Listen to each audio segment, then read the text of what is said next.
You're not even her real granddaughter," my father spat, his voice laced with venom as it echoed across the polished mahogany table in our family's boardroom. "Only blood relatives deserve the family fortune."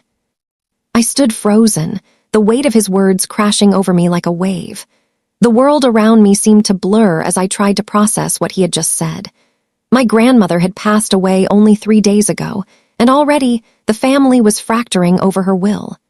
My father's face twisted with contempt as he continued his tirade, oblivious to the way my heart was breaking. "What are you talking about?"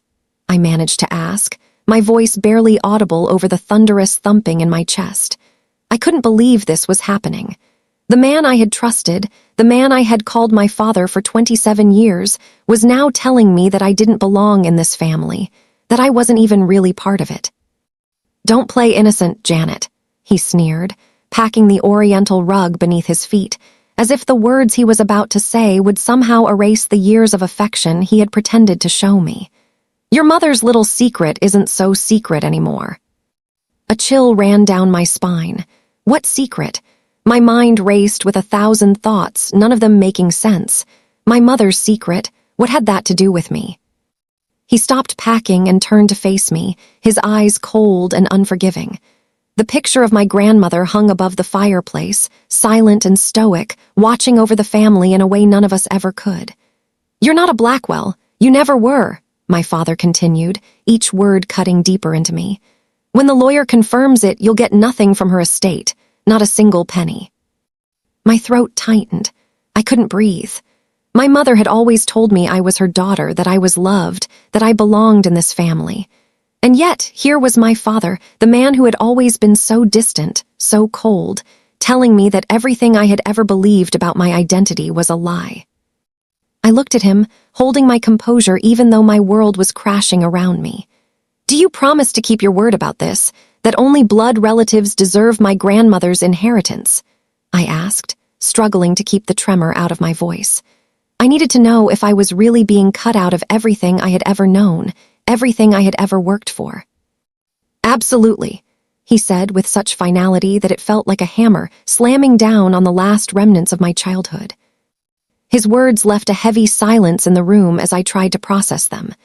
My father, the man I had spent my life trying to please, had just disowned me in the most brutal way possible.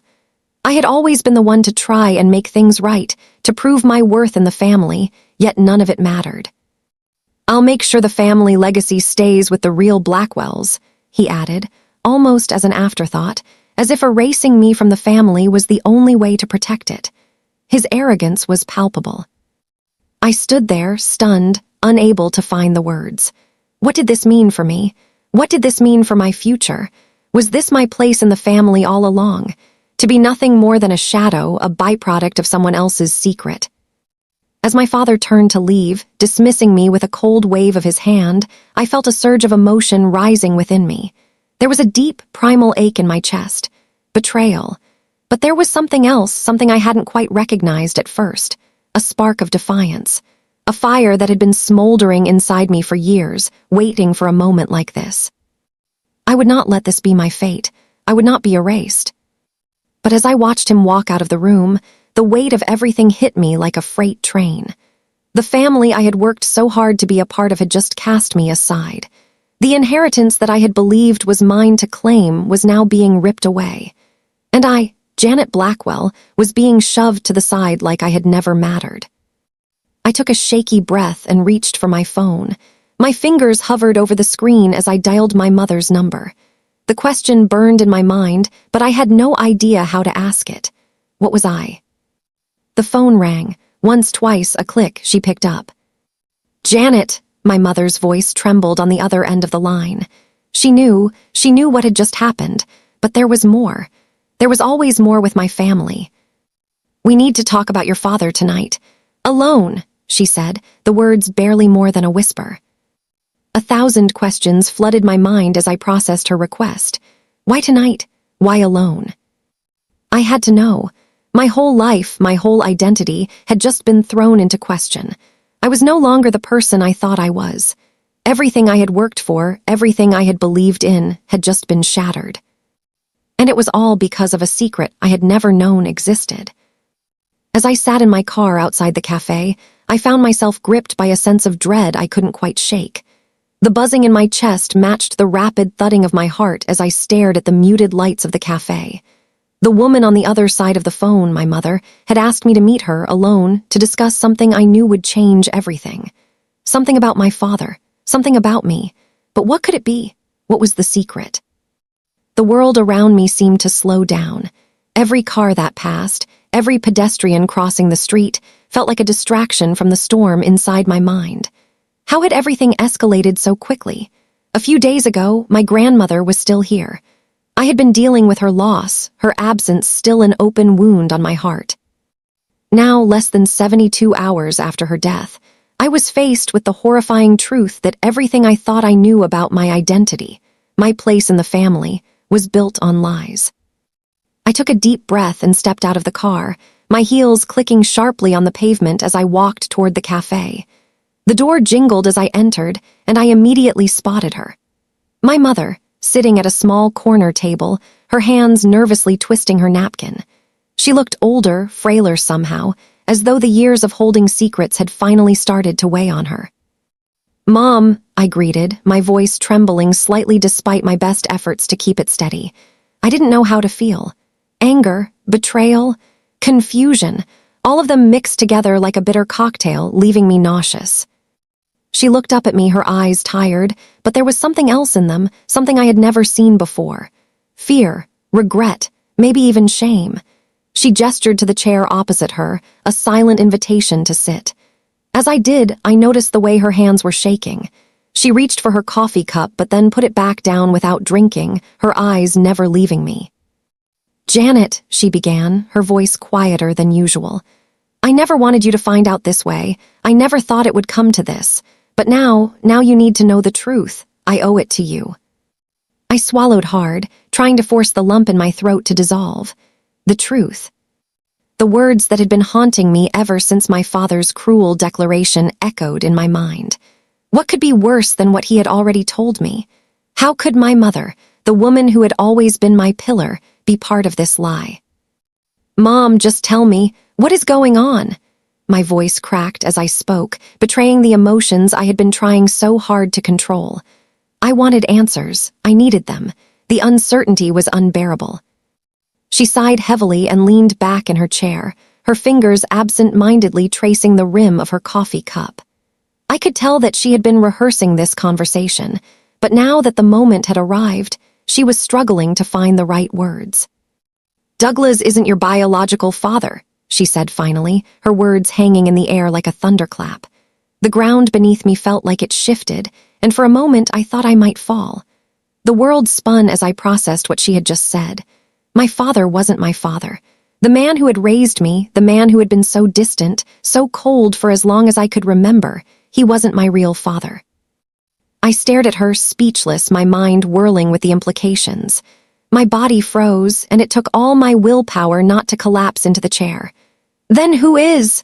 I whispered, my voice barely audible. I felt as though the room were closing in around me. I needed to know. I needed to understand. My mother's face softened, and for the first time I saw a flicker of vulnerability in her eyes.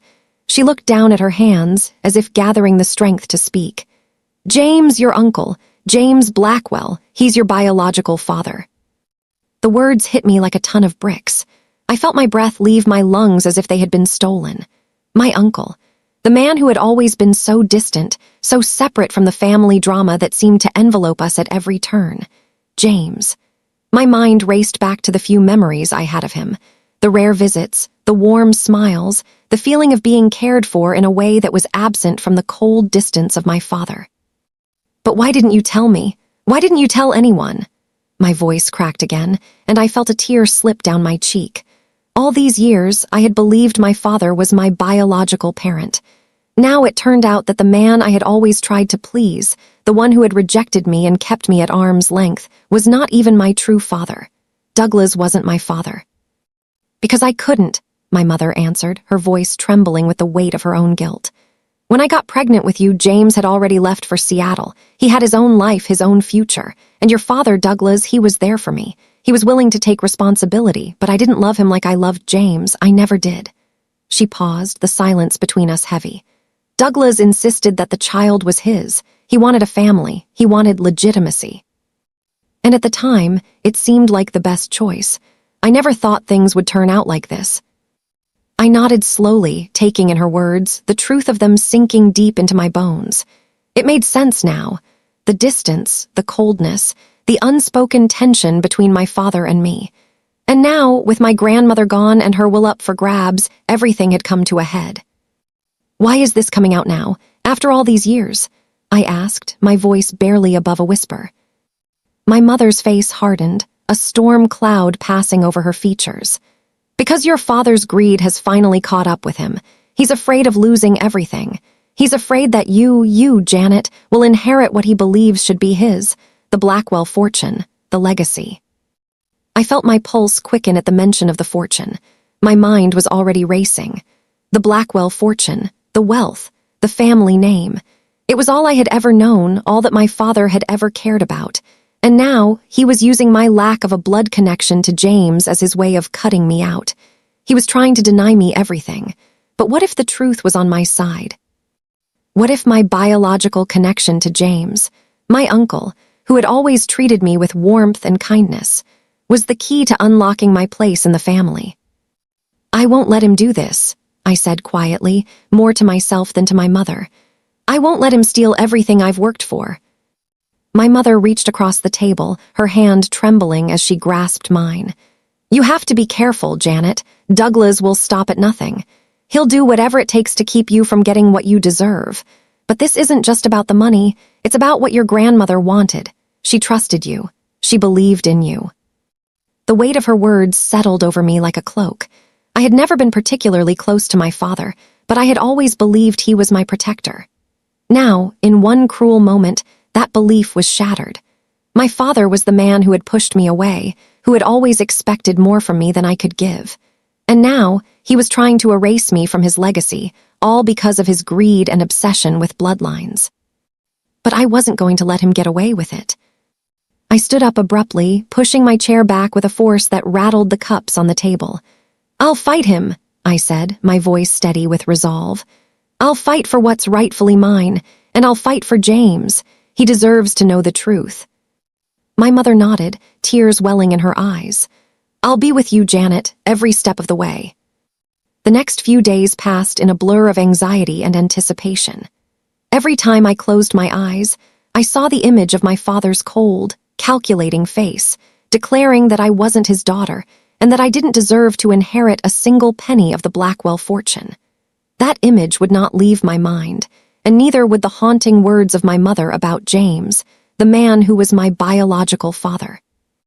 It was as if a shadow had descended on the family, casting a pall over every conversation. The tension in our household was palpable, and it wasn't just the loss of my grandmother that weighed heavily on my heart. No, it was the looming battle for her estate, the fortune that had built this family, and my place in it. My mother had advised me to stay quiet and let the legal proceedings unfold, but I wasn't someone who could sit back and wait for someone else to take control of my destiny. I was Janet Blackwell, and despite my father's attempt to erase me, I wasn't going down without a fight. The night before the will reading, I couldn't sleep. Every sound seemed to echo in the silence of my darkened bedroom. My mind kept replaying the conversation I had had with James, my uncle, about the truth of my parentage. The DNA results had been a bombshell, but they were only a small part of the story. James's words echoed in my mind. "Douglas is not a Blackwell by blood." How could I have not known? How could my mother have kept this secret for so long? The weight of the truth was too heavy to bear. But now that I knew, I had no choice but to face it head-on. I had to confront Douglas, expose the hypocrisy, and claim what was rightfully mine. This wasn't just about money, it was about family. It was about justice. By the time I made my way to the Blackwell estate the next morning, my nerves were on edge. The mansion was quiet, too quiet as I arrived. The stone facade loomed ahead, just as it had for decades, its grand windows staring down at me like silent sentinels. I had spent my whole life walking the halls of this house, but today, everything felt different. Today, I wasn't just a granddaughter. Today, I was a challenger. I pulled up to the front steps and turned off the engine. The estate was as grand as I remembered, but there was no comfort in its walls anymore. My father's betrayal had poisoned everything. Inside, the house was filled with family members, all gathered around the dining table, where the will would be read. Some were familiar faces, distant cousins, family friends, the usual crowd. But the most important face of all was missing. My father. Douglas had yet to arrive, and I knew it wasn't by accident. He was playing his cards carefully, strategizing his next move, just as he always had. The room was tense as I walked in, and every eye turned toward me. I didn't care. I had no time for pleasantries. I was here for something far bigger than small talk.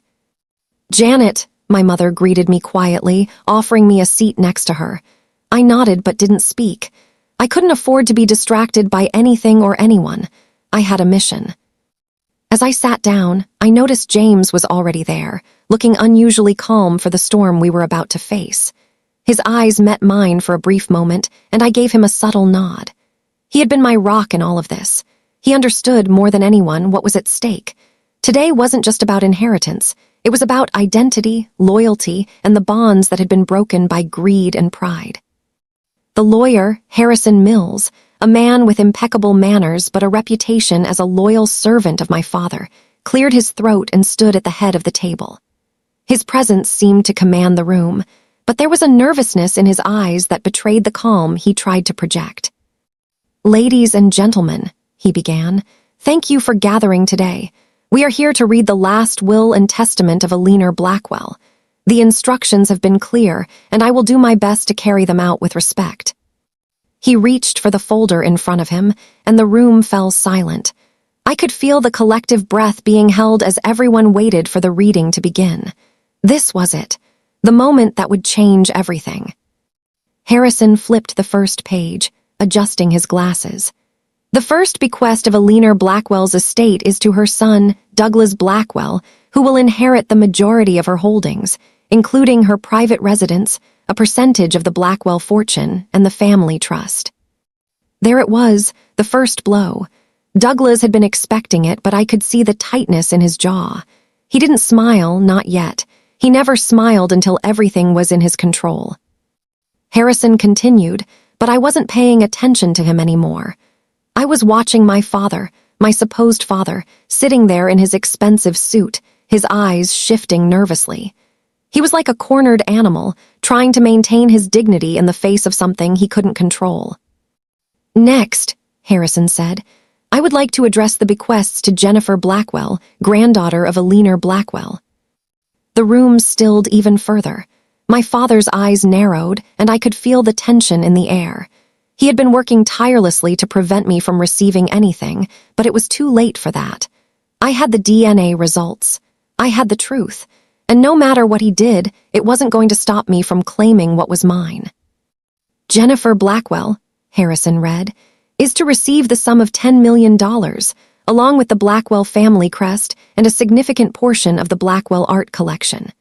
Additionally, Alina Blackwell has left a special bequest for Jennifer, acknowledging her lifelong dedication to the preservation of the family's history." The room exploded with murmurs, but I didn't care. I didn't care about the money, the legacy, or the art collection. It wasn't about that. This was my grandmother's final message to me, a message that said, "I see you, and I acknowledge your worth." But then, Harrison paused and glanced at my father. "There is one more matter to address," he said, his voice growing colder. "Alina Blackwell made it clear that her bequests were contingent upon one crucial fact, the family bloodline." He looked directly at my father, his gaze sharp and unwavering. "And it has come to our attention that there is some question regarding the legitimacy of one of the beneficiaries." Harrison looked at me, and I felt my stomach drop. "Jennifer Blackwell is, in fact, not the biological child of Douglas Blackwell." The words hit like a blow to the chest. I watched as my father's face drained of color, his hands shaking as he gripped the edge of the table. I couldn't help but feel a sense of vindication. After all the years of rejection, all the doubts, all the lies he had fed me about who I was, it was finally over. I wasn't his child, but that didn't matter. I had the truth, and that was more powerful than any inheritance or family name. The room was silent for what felt like an eternity, but in that moment, I knew everything had changed. My father's world, his carefully constructed reality, had just come crashing down. And as per Eleanor Blackwell's instructions, Harrison continued, the family trust stipulates that only true blood descendants of the Blackwell family will inherit the family fortune. And according to this clause, Jennifer Blackwell, as James Blackwell's daughter, is the rightful heir to the Blackwell estate. My father stood abruptly, his chair scraping loudly against the hardwood floor. "This is ridiculous," he shouted, his face red with rage. "I won't stand for this. You can't just rewrite the rules." But it was too late. The truth was out. The will had spoken, and my father's claims were shattered. As I sat there, I couldn't help but feel a deep sense of satisfaction. I wasn't just inheriting money or property. I was reclaiming my place in the family, the place that had always been denied to me. I was proving that bloodlines weren't the only thing that mattered, that character, integrity, and truth were what truly defined a family. The following days after the will reading felt like a whirlwind. The truth had come to light, and there was no going back. The battle for the Blackwell fortune had only just begun, but something within me had shifted. I wasn't the same woman who had walked into that room weeks ago, unsure of her place in the family.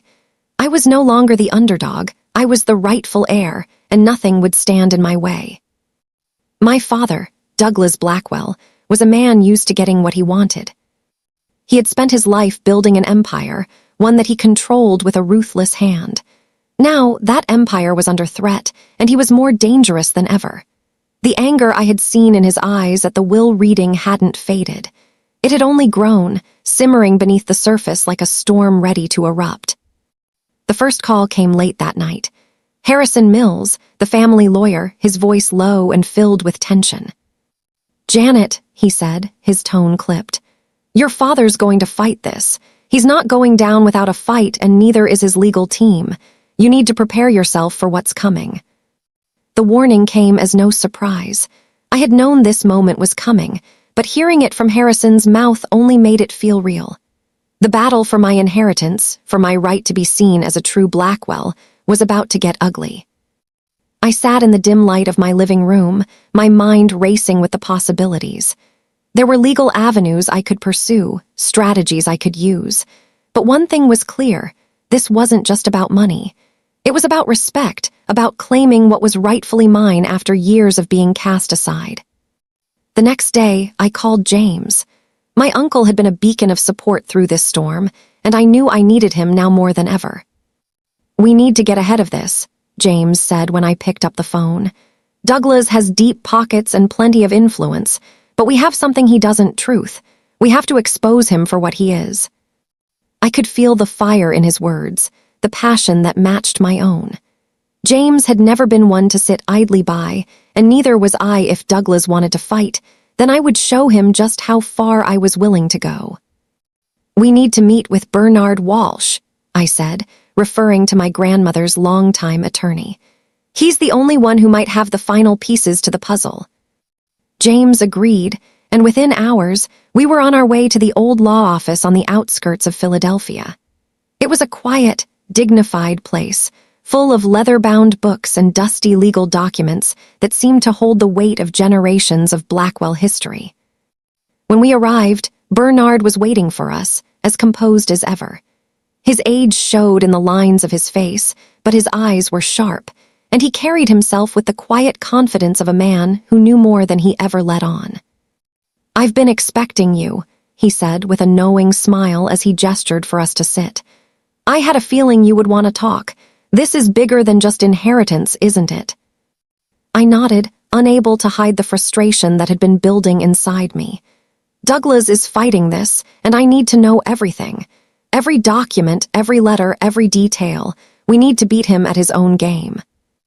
Bernard leaned back in his chair, steepling his fingers as he studied me. "What you're asking is not easy, Janet. You're going up against a man who knows how to manipulate the system, who has always had the upper hand. But Eleanor knew what she was doing. She always did." My heart skipped a beat at the mention of my grandmother's name. Eleanor Blackwell had been my protector, the one person in the family who had always seen me for who I truly was. If there was one person who had planned for this day, it was her.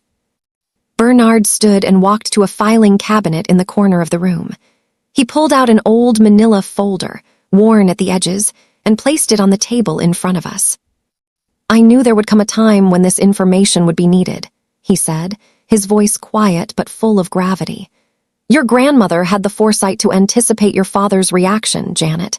She knew he would fight for the inheritance with everything he had, but she also knew the truth would win out in the end." I opened the folder, and as I read through the pages, my heart began to race. There it was, the final piece of the puzzle, documents proving Douglas's adoption, hidden away for decades. My grandmother had known all along that he was a Blackwell by blood, and yet she had never exposed the truth. Instead, she had quietly ensured that her legacy would pass to the rightful heirs, James and me. I closed the folder and looked up at James. "This is it. This is our leverage." "We're not just fighting for money," James said, his voice filled with determination. "We're fighting for justice, for the Blackwell name, and for everything your grandmother built." That evening, as I sat alone in my apartment, I felt the weight of the responsibility on my shoulders. I had never wanted to be in this position. I had never sought the Blackwell fortune or the family legacy. But now, as the truth began to unfold, I realized that this fight wasn't just about me. It was about ensuring that my grandmother's vision for her family was realized. The following week, I met with Harrison Mills again, and this time I was ready. I had the evidence, the documents, and the unwavering support of my uncle. Douglas's manipulation and lies were about to be exposed, and I would make sure the world knew the truth. "This is just the beginning," I told Harrison as we sat down at the conference table. "Douglas won't get away with this, not this time." Harrison looked at me, his eyes a mixture of skepticism and admiration. "You're sure about this?" "I'm sure," I said, my voice steady. "Let's finish what my grandmother started." As we prepared for the next battle, I knew one thing for certain. I wasn't just going to fight for what I deserved. I was going to fight for the Blackwell name, for my grandmother's legacy, and for the justice that had been long denied. The morning of the final hearing dawned cold and gray, as if the universe itself was waiting for the inevitable confrontation. The air felt thick with the weight of what was to come. The Blackwell family estate loomed over the city like a monument to power, its Gothic architecture a reminder of the years of legacy, greed, and deceit that had been built within its walls. Today, it was the battleground where everything would either fall into place or come crashing down in a heap of broken promises. I stood in front of the mirror, adjusting my blouse, but I wasn't paying attention to the fabric. My mind was elsewhere, replaying everything I had learned about my family. The inheritance wasn't just about money. It was about identity, about being recognized for the person I had always been, not just the outsider they had tried to make me. Douglas had done everything in his power to destroy my claim, denying me the right to my grandmother's estate. But with the DNA results proving my true lineage and the support of my uncle, I had come to the realization that I wasn't just fighting for what was mine. I was fighting for my own place in the Blackwell legacy. My phone buzzed on the counter. It was a message from James. "Are you ready for today? We've got this." A simple message, but one that made my heart swell with determination. I typed back quickly. "Ready. Let's make sure Douglas can't lie his way out of this." I took a deep breath, trying to steady my nerves. This wasn't just a fight for money, it was a fight for the truth. My truth, and I wasn't going to let anyone take that from me. The court was a solemn place, the cold marble floors echoing our footsteps as we entered. Douglas was already there, sitting at the front, his back straight, his face a mask of arrogance. He glanced at me as I walked in, but there was nothing in his expression. Just the same old disdain, the same cold indifference he had always shown me. I took my seat next to James, and we exchanged a brief, meaningful look. The plan was set, and we both knew what had to be done. The lawyers had prepared everything, but this was more than just legal strategy. It was about exposing Douglas for who he truly was. Harrison Mills, the family lawyer, stood to address the court. The room fell silent as he cleared his throat, his voice steady and professional. Ladies and gentlemen of the court, we are here today to settle a matter of inheritance. The Blackwell family estate, including assets held by the Blackwell Trust, is in dispute. It has been claimed by Jennifer Blackwell, the granddaughter of Alina Blackwell, who has presented compelling evidence of her rightful claim to the estate. Douglas shifted in his seat, his jaw clenched. I could see the tension in his posture, but it didn't faze me, not anymore. However, Harrison continued, Mr. Douglas Blackwell, the executor of the trust, has presented a challenge. He claims that Jennifer is not his biological daughter and, as such, is not entitled to inherit under the Blackwell bloodline provisions. We are here to determine the validity of these claims. Douglas stood, his voice smooth, but there was a quiver in it, something that betrayed his unease. The facts are clear. Jennifer is not my daughter. The DNA evidence confirms it. As such, she has no rightful claim to the Blackwell estate. My late mother, Alina, would never have wanted her to benefit from the family legacy. I stood up then, my voice steady but unwavering. That's where you're wrong, Douglas. You're right about one thing, I'm not your daughter. But what you failed to realize is that I am Alina's true granddaughter. The DNA results prove it. And now, we have proof that you're not a Blackwell at all. The courtroom gasped as I placed the DNA results in front of the judge. Douglas's face drained of color, but he quickly regained his composure. This is absurd, he shouted, his voice rising. You're trying to destroy everything I've worked for. No, Douglas, I said calmly. You've already destroyed it yourself. Your own actions, your own lies have brought us here today. The judge, an older man with a sharp gaze, nodded toward me. Ms. Blackwell, please present your evidence. I stood up again, this time with James at my side. We had prepared for this moment. We had everything we needed to prove that Douglas's claim to the family fortune was based on nothing but deceit. I've already presented my case, Your Honor, I said, my voice steady. I am Alina Blackwell's granddaughter by blood, not by adoption, but I'd like to submit further evidence that will confirm everything. Douglas is not the biological son of Harold Blackwell, which means he has no legal right to claim the estate. The room was silent as I handed over the adoption records, the legal documents proving Douglas's adoption as an infant. Douglas's eyes widened in shock as the full weight of his deceit settled in. Not only have you stolen my inheritance, I said, my voice rising with passion, but you've stolen my family's legacy. You've tried to tear us apart, all for your own greed, but today it ends. Today the truth comes out. Douglas stood, his face flushed with anger. This is a lie. You can't prove any of this. Actually, I can, I said, my tone sharp. The truth has already been proven. You are not a Blackwell, and you never were. The judge turned to Harrison, who was visibly uncomfortable as he reviewed the documents in front of him. Mr. Mills, what do you have to say about these findings? Harrison cleared his throat, adjusting his glasses. Your Honor, it's clear that the Blackwell family history is far more complicated than we initially believed.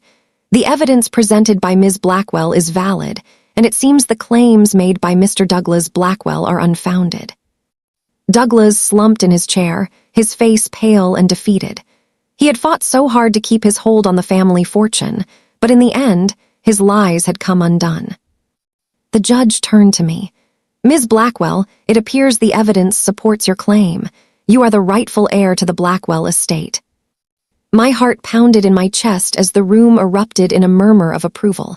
I had done it.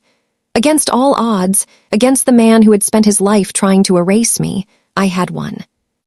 As the court session came to a close, I walked out of the room with James by my side.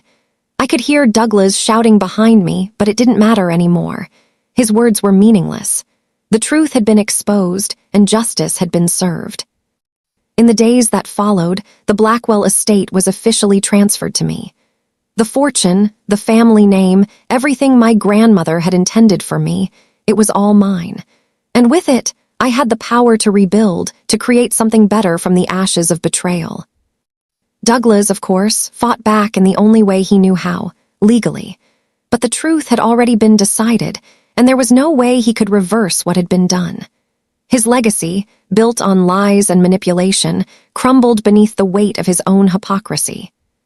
The last time I saw him, he was standing outside the Blackwell mansion, his face twisted with fury. "You've destroyed everything," he spat.